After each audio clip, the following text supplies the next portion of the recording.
Ang Titanic, kwento ng unsinkable na barko na lumubog. Ang pinakamalaking barko na ginawa, puno ng mayayaman, mga dayuhan, at mga taong may pangarap. Naglalayag sa mapanganib na Atlantic, ito ang nakakagulat na kwento kung paano ang hindi lulubog na ang Titanic ay nagtapos sa isang malungkot na trahedya sa isang tahimik at madilim na gabi noong April 1912. Mahigit 1,500 na tao ang nalunod at nalibing sa ilalim ng tubig. Pero ito ang hindi alam ng karamihan.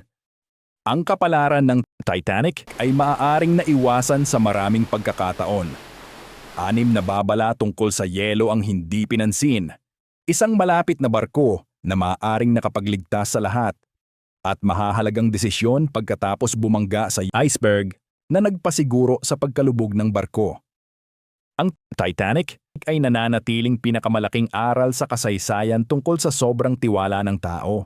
Pagkatapos mong panoorin ito, maiintindihan mo kung bakit nangyari ang trahedyang ito at ang kamanghamanghang kwento ng mga nakaligtas at ng mga hindi. Oras nang bumalik sa nakaraan. Welcome sa Shadows of the Past. Ito ang pinakamagara at pinakamalaking sasakyang pangdagat na ginawa ng tao. Ginawa sa Belfast, Ireland ng mga tagagawa ng king barko sa Harland and Wolff. Ang napakalaking barko na ito ay halos kasing haba ng 3 football fields. Isipin mo ito. Nasa daungan ka sa Southampton noong April 10, 1912. Sa harap mo, may napakalaking barko na parang palasyo na may 10 palapag at 4 na higanteng tambutso na abot langit. Hindi lang ito isang sasakyan. Ito ang pinakamagandang gawa ng tao noong panahon na yon. Hindi talaga sinabing unsinkable ng White Star Line ang Titanic. Pero ang mga dyaryo at mga anunsyo ay malakas na nagpahiwatig nito kaya naniwala ang lahat. Mayroon itong 16 na watertight compartment. Kahit ilang bahagi ang mapuno ng tubig, hindi pa rin lulubog ang barko.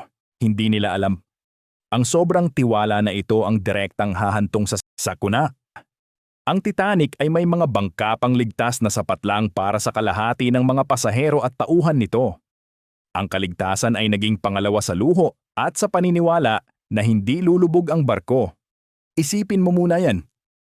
Ang mga taong sumakay sa kahangahangang barko na ito ay walang ideya na sila ay pumapasok sa posibleng bitag ng kamatayan. Maganda ang barko, oo, pero may nakakamatay na sekreto.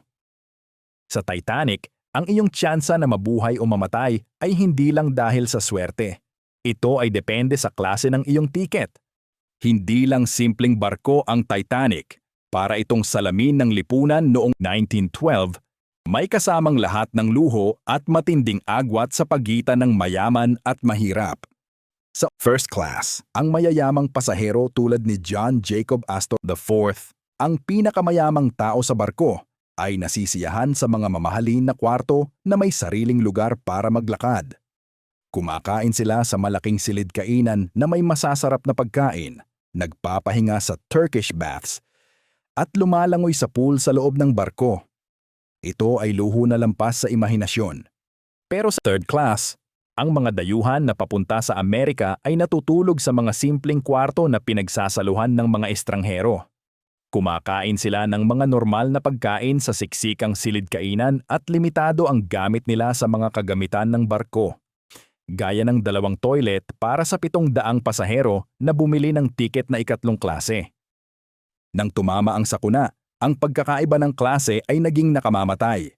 Ang mga pasahero sa first class ay may 62% na tsansa na mabuhay. Para sa third class, 25% lang ang nakaligtas. Ang disenyo ng barko ay sadyang pinaghihiwalay ang mga klase. At nang tumama ang iceberg, ang mga nasa third class ay nakulong sa nakakalitong daanan. Malayo sa mga lifeboat sa itaas. Marami sa kanila ang hindi man lang nakarating sa deck. Pero hindi lang ito tungkol sa pisikal na hadlang. Ito ay tungkol sa kung sino ang mas mahalaga sa lipunan noong 1912. Ang mayayaman ay simpleng itinuturing na mas dapat iligtas. Isipin mo, may nagbabala sa iyo ng 6 na beses na may panganib sa harapan. At hindi mo pinansin lahat. Iyan ang eksaktong nangyari noong Abril 14, 1912. Habang ang Titanic ay buong bilis na naglalayag sa North Atlantic, ang mga babala tungkol sa yelo ay nagsimulang dumagsa sa silid ng radyo. Hindi isa o dalawa, kundi 6 na magkakahiwalay na mensahe mula sa ibang barko. Lahat nagbabala tungkol sa mga mapanganib iceberg daanan ng Titanic. Ang una ay dumating ng alas 9 ng umaga mula sa Caronia, na nag-uulat ng malalaking iceberg at mga field ng yelo sa unahan. Kalaunan, ang Baltic ay nagbabala ng nadaanan nila ng mga iceberg at maraming field ng yelo. Ipinakita pa ni Captain Smith ang mensaheng ito kay J. Bruce Ismay, ang chairman ng White Star Line na nasa barko. Pero hindi lahat ng mga babalang ito ay umabot sa bridge. Ang kritikal na mensahe mula sa SS Mesaba, 9:40 ng gabi, na naglalarawan ng marami at mabibigat at malalaking iceberg sa eksaktong lugar kung saan malapit na ang Titanic, ay hindi nakaalis sa silid ng radyo. Nang ang SS Californian, na nakahinto at napaligiran ng yelo ilang milya lang ang layo, ay nagpadala ng huling babala ng alas 11 ng gabi. Ang operator ng radyo ng Titanic na si Jack Phillips ay mabilis na sumagot. "Tumahimik ka, abala ko." Pagkalipas ng 40 minuto lang, ang unsinkable ship na barko ay babangga sa bundok ng yelo. Bakit hindi pinansin ang mga babalang ito? Ang mga wireless operator ay nagtatrabaho para sa Marconi Company, hindi sa White Star Line. Ang prioridad nila ay ang mga mensahe ng pasahero, hindi ang kaligtasan. At noong 1912, ang karaniwang gawain ay hindi bumagal ang mga barko, maliban lang kung masama ang panahon. Si Captain Smith ay bahagyang nagpalit ng direksyon patungong timog, pero hindi niya inutusan na magbagal ang barko mula sa halos pinakamabilis na bilis nito na 22 knots. Hindi lang ang iceberg ang dahilan ng trahedya noong gabing iyon, kundi perpektong pagsama-sama ng mga kondisyon. April 10, 1912.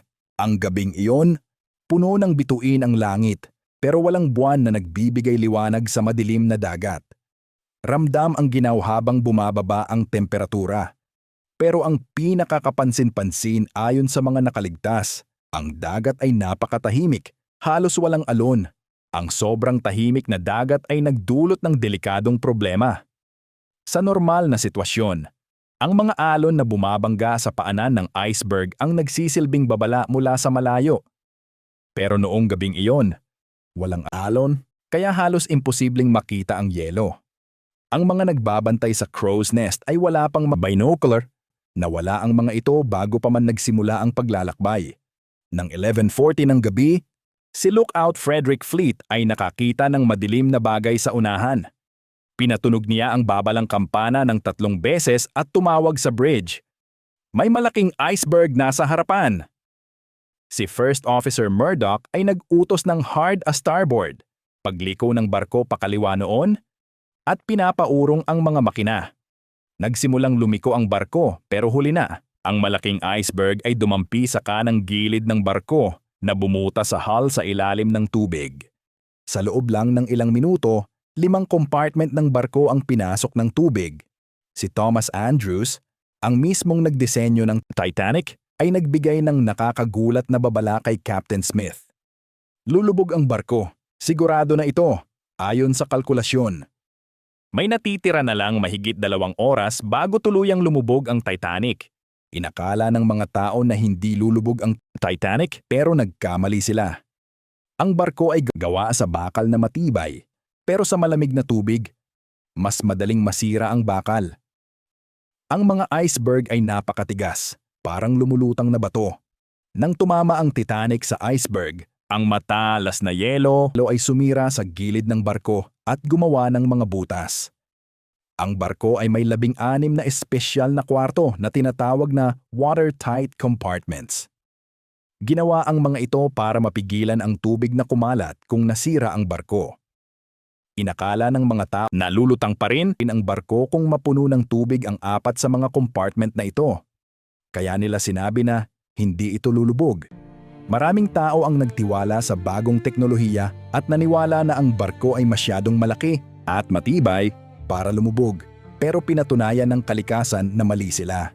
Sa pinakamahirap na sandali ng buhay, ipinakikita ng mga tao ang kanilang tunay na ugali. Nang gabing iyon sa Titanic, may iba na naging bayani habang ang iba, makikita mo na lang, habang unti-unting kumakalat ang takot sa buong barko, lumitaw ang mga kahangahangang gawa ng katapangan kasama ang nakakagulat na kasakiman.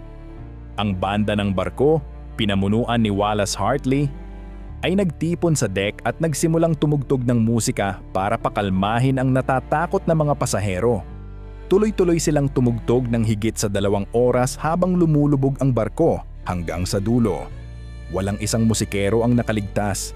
Habang tumutugtog ang banda ng Nearer My God to Thee, ang mayamang si Benjamin Guggenheim ay nagbihis ng kanyang pinakamagandang damit panggabi na sinasabing, "Nagsuot kami ng aming pinakamaganda na kasuotan at buong tapang naming haharapin ang aming katapusan."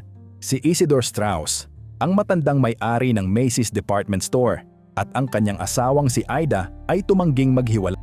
Nang inalok sila ng upuan sa bangkang pangligtas, si Ida ang sumagot, "Hindi ko iiwan ang aking asawa.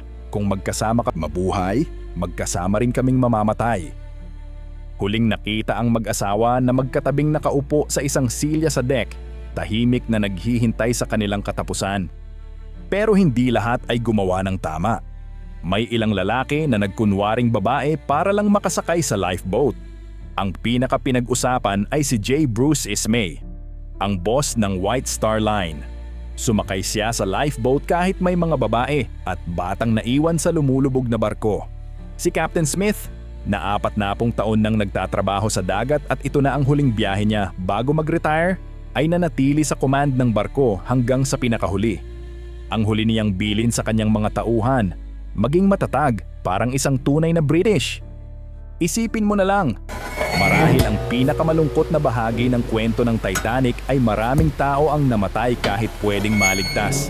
May isang barko na tinatawag na SS Californian na huminto lang sa gabi, mga 5 hanggang 10 milya ang layo. Sapat na iyon para makita nila ang mga ilaw ng Titanic. Nang nagpaputok na ng signal rockets ang Titanic para humingi ng tulong, nakita ito ng crew ng Californian. Habang 1,500 tao ang lumalaban para mabuhay sa sobrang lamig ng tubig, ang barkong makakatulong sana ay nandyan lang, pero hindi sila kumilos. Ang Carpathia, isang barkong mas malayo, mga 58 milya ang layo, ay nakatanggap ng distress signal. Agad silang nagmadali at pinatakbo ang barko ng mabilis kahit delikado. Si Captain Arthur Rostron ng Carpathia ang namuno sa mabilis at maayos na rescue mission habang dumaraan sila sa mga delikadong yelo. Pero huli na. Dumating ang Carpathia halos 2 oras pagkatapos lumubog ang Titanic.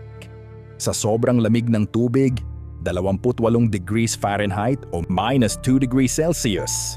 Halos wala nang nabuhay sa mga naiwang nasa dagat. Nailigtas ng Carpathia ang 700 na tao mula sa lifeboat. Mas kaunti ito kaysa sa 1/3 na tao sa Titanic. Kung agad lang tumulong ang barkong Californian, baka lahat ng tao sa Titanic ay naligtas. Minsan, kailangan pa ng isang malungkot na sakuna para may mabago sa mundo. Dahil sa nangyari sa Titanic, binago ang mga batas sa kaligtasan sa dagat. Pagkatapos lumubog ang Titanic, nag-imbestiga ang mga pamahalaan ng Amerika at Britanya. Napansin nila ang mga malalaking pagkukulang, kaya nagkaroon ng mga bagong patakaran. Dapat may sapat na lifeboat ang bawat barko para sa lahat ng tao sakay nito. Ang radyo ay kailangang bukas at gumagana sa loob ng 24 na oras bawat araw. Dapat may regular na pagsasanay kung paano gamitin ang lifeboats. Nabuo ang International Ice Patrol para bantayan ang mga dambuhalang yelo sa dagat. Matagal ding hindi nakita kung nasaan ang Titanic. Umabot pa ng 73 taon bago ito natagpuan ni Robert Ballard noong 1985 na nasa 12,500 feet sa ilalim ng dagat. Ngayon, ang Titanic ay unti-unti nang nawawala sa ilalim ng karagatan. Sabi ng mga siyentipiko, baka sa loob ng ilang dekada, tuluyan na itong matunaw at kainin ng mga espesyal na bakterya na kumakain ng metal. Pero ang kwento ng Titanic ay hindi kailanman malilimutan. Isa itong paalala tungkol sa sobrang tiwala ng tao sa sarili. at sa panganib ng pag-aakalang kaya na natin ang kalikasan. Ipinapaalala sa atin ng Titanic na kahit gaano kaganda o ka-advance ang teknolohiya, kung walang pag-iingat, ito ay nagiging kayabangan lang. Huwag kalimutang mag-subscribe sa aking YouTube channel para sa mas maraming amazing na content. Pindutin ang subscribe button at i-on ang notifications. Kung nag-enjoy ka sa napanood mo, i-click mo na yung sa kanan para sa iba pang history adventures. Salamat sa panonood hanggang sa muli.